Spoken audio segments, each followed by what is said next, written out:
You feeling annoyed? Not this. Hope not. 'Cause today we're drinking Laphroaig. We're drinking the Quarter Cask, which is 48%. Islay whiskey, one of the powerhouses, right? Very traditional. Still be It good. makes you feel you're in the hospital. That's right.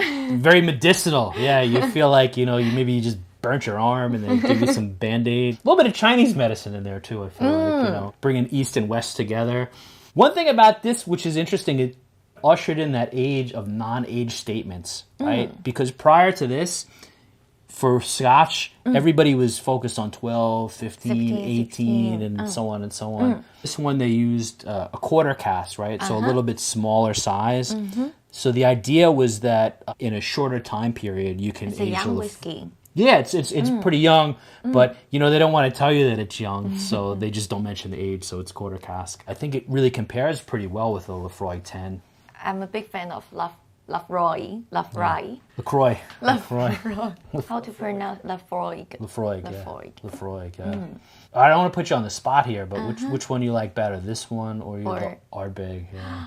I'll go for Lagavulin. Lagavulin, wow. Did Lagavulin, did they send the money over yet? Did we get the money from them? Yes. Yeah, so I mean, I feel the same way. So Lagavulin is probably the best of all of these. I mean, that's what I think. But let's give this one a try. Let's see. All right. Cheers. Cheers. The remarkable smells. I feel like it was a hospital and somebody lit the hospital on fire. Yes, So it's like, wow. Very peaty. Very, very peaty.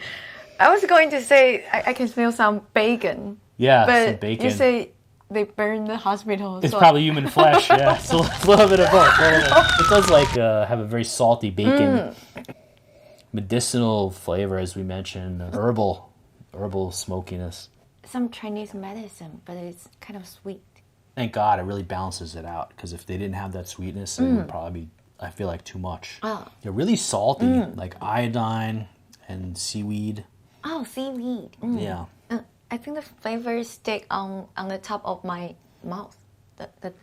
Oh, the top of the roof of your mouth, yeah. It's a very invasive whiskey, the Laphroaig. Kind of like a little bit of a spy, kind of like 007, Ling Ling Chi, where it just sneaks in, They assault your palate in different ways, So it's on the roof and on the tongue, like all over. So it's a little special in that regard. Some dark chocolate, a little bit creamy. And the finish, I think it's one of the better finishes. I think in general the Laphroaigs are very good finish-wise because they're very long, pretty powerful, but not too much. So one of my favorite things to do is I'll drink a little bit of Laphroaig before I go to bed, and then when I wake up in the morning, it's still there. Yeah, 8 hours later, the finish is that long. Yes. And then I brush my teeth with some Laphroaig. There's a pro tip for you guys. Yeah.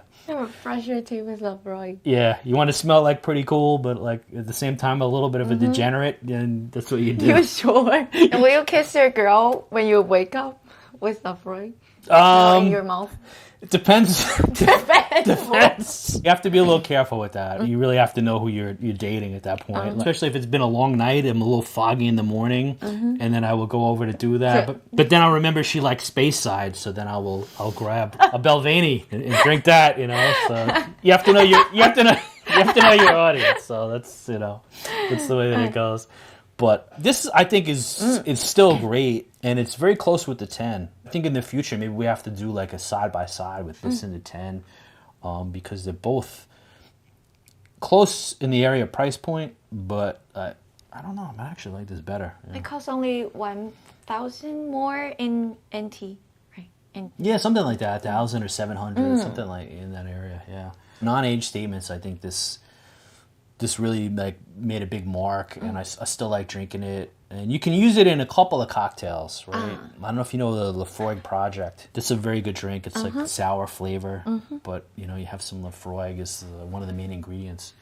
So you make whiskey sour with Laphroaig? It's similar to a whiskey sour, yeah. It's like lemon juice. I have to recheck the recipe. Off the top of my head, I forgot it. But yeah, and you do a little spritz of Laphroaig at the end.